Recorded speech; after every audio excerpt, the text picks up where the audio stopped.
three chess sets: England, France or Russia, Germany. Now, this is what we call St George pattern, because of the St George Chess Club in London, who had apparently had designed for them a very similar set. And it was a very popular design, and they come in a lot of fairly similar guises. There's one here which is slightly different top there. This big top. I mean, one assumes to put this big top on so the set itself actually measured bigger, because chess sets were sold by the height of the king. But you know, it's not that dissimilar. A ball for the queen, as these St George style sets and quite a lot of the early sets have. And this fairly standard looking, slightly simplified knight. This, for example, is a knight from a big, more expensive early, late 18th or early 19th century set.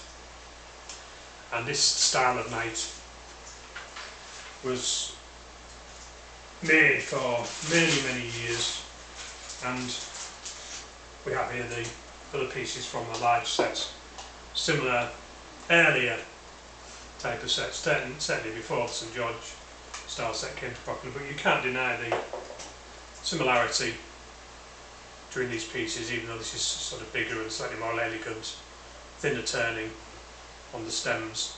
This has obviously been simplified for production, and in fact Melissa Ellison is writing an article about the simplifications that were necessary for this type of work and some of the cultural influences. So, this knight's head, reasonably simply carved up with cutters on the lathe, and still it really isn't a bad looking representation of a horse's head. As I say, this generally comes under the title of St George pattern because we simply don't know what the Victorians called their chess sets. Now, these were sold up until about 1940, because the CHESSSPY pattern and the Staunton pattern copies certainly didn't come into general use until well into the 20th century. So these sets were still used, and some of the clubs would have them. They didn't throw away their old chess sets, they would keep them in the cupboard, and people would use them for playing 5-minute games and so on. So it's a fairly handsome looking varnished set, complete. As far as I can see, there's no damages. If there were, I would fix them, but there aren't. Usual standard ruck, and a fairly handsome looking knight for what it is. Quite a nice looking thing. So that's England, made in England, probably made in London. Any one of hundreds of different makers had chess sets. Boxwood and ebony, black sides ebony. So it certainly wasn't one of the cheaper sets, but they were just a few shillings. They certainly weren't expensive, but we were using the expensive materials. And here we have a Ray Jones pattern set, but it's slightly unusual in that it's not made of boxwood. Now, that struck me as a very odd thing when I first saw it, because there's so much boxwood in France that you can get it for virtually nothing. I mean, France is just awash with boxwood trees. It's not sold commercially as a commercial wood in America, and I'm having great difficulty buying it. I could do with a good supply of Buxus sempervirens, which is boxwood, but that's another matter. So we have what's on the face of it is a fairly standard looking Ray Jones pattern set. Until we compare it to what is generally considered to be the sort of standard looking Ray Jones set, which is one of this type here, we can see they're very similar. And there's an interesting thing about these mass-produced Ray Jones sets. The knights on most of the sets, the French ones, are varnished when the rest of the pieces aren't. So the bottom of the knight isn't. You can see the difference. See the difference there with the varnished knights. And sometimes I've heard people say, selling chess sets on eBay, that they thought the knight's heads were replaced simply because they're varnished. So it looks like the French chess set manufacturers were buying the knight's heads in from somewhere, because whoever was making them was varnishing them, and the sets weren't varnished. Sometimes the sets were, sometimes weren't. Quite often they weren't. So let's get back to this set, the one that's actually being sold on eBay. The pawns have got a slightly dome-shaped look to them, rather more pronounced than it's quite often on the Rajon sets. The pawns are quite often not quite as dome-shaped as that. You can see that's sort of slightly dome-shaped, but more rounded. So this starts making you start think of the of St. Petersburg, and wondering whether there was a Russian connection here. And I remember reading somewhere many years ago, in one of the Gulag writers was talking about the making of knight's heads in one of the books. I don't think it was Solzhenitsyn, but if anyone's read Gulag Archipelago recently and it's in there, please tell me. But he goes on about the number of knight's heads they had to produce in a day. Fantastic number. And they're talking about getting the norms reduced. And it's possible that this set is not only Russian, but made under the terrible circumstances that these political prisoners found themselves living at. Would be very interesting. It's pure speculation. But as I say, the fact that the wood is some sort of fairly ordinary hardwood. It certainly isn't boxwood. It's nothing very fancy, and the shapes of the pawns is quite interesting. So I really don't know where this set was made. Probably not France, but it's a French design, and certainly there's a chance it may be Russian. So that goes quite well with this book box that goes with the collection. And the book box says on it, History of Russia, Volume 1 and 2.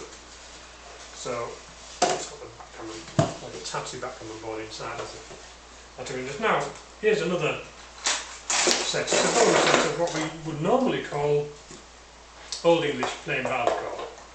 And I've said this before and I'll say it again, this is not a barleycorn set, because it does not have the barleycorns. It's also not an English set because it has this profile cut knight. The knight was cut out in profile with a hand saw or on a machine with a piercing saw, and then just tarted up a bit to make it look a bit more like a proper knight's head. And that's very standard for the German sets. And here's, just to talk about the bone that they used to make these sets, here's a barleycorn chess piece. Took the barleycorn leaves, or seeds if you like, and this is the construction. This is a broken piece that I've never fixed. It's got a base which unscrews. All these pieces are the same, cut from the wall of the side wall of a piece of bone, and you draw on the circle, cut the bone out from that side section there. And it's got a stem which is cut also, some sort of cattle bone, which is cut from this thicker section of the bone, again like that. And of course the body, which is hollow and shows the marrow side of it, is cut from a leg bone, something like that, a little more round than that, just to get the section. So the number of pieces, number of separate pieces of bone just to make this queen is one for the base, one for the stem, one for this threaded insert here, piece for the body, another threaded insert there, and then you've got the top part of the queen, which is made from the fattest part of the bone, that when they were cutting the bone, the fattest part they could find. And that's how these sets are constructed. So you can say the same with these. They're made from the same number of pieces, and this is the leg section. So we would call it Old English bone, plain bone pattern, but it's a German one, so it's Old German bone, whatever you want to call it. But quite a nice finial on the rook there. Decent colour on this set. It's not been restained. You can generally tell when a set's been restained because when they originally stained them, the screw threads must have been so tight that it didn't get inside onto the threads. So if it's been restained, you often see the stainers bled through onto this part that was hidden from the stain. So that's one way of telling. So it's a pretty nice colour. Basically complete and undamaged. I don't see any restorations on it. Interesting looking bishops. Slightly different to the English bishops. You know, again the marking simplified for manufacture. The marking just a quick on a cutter on the lathe. Nothing much there. And as far as the knights are concerned, well, and you can see quite clearly on this one there's the outside of the leg bone, for example. Cut from that. One side is the outside of the bone, and the other side shows the mirror marks on the inside, if you can see that there. So there we have it, 3 very interesting European set designs.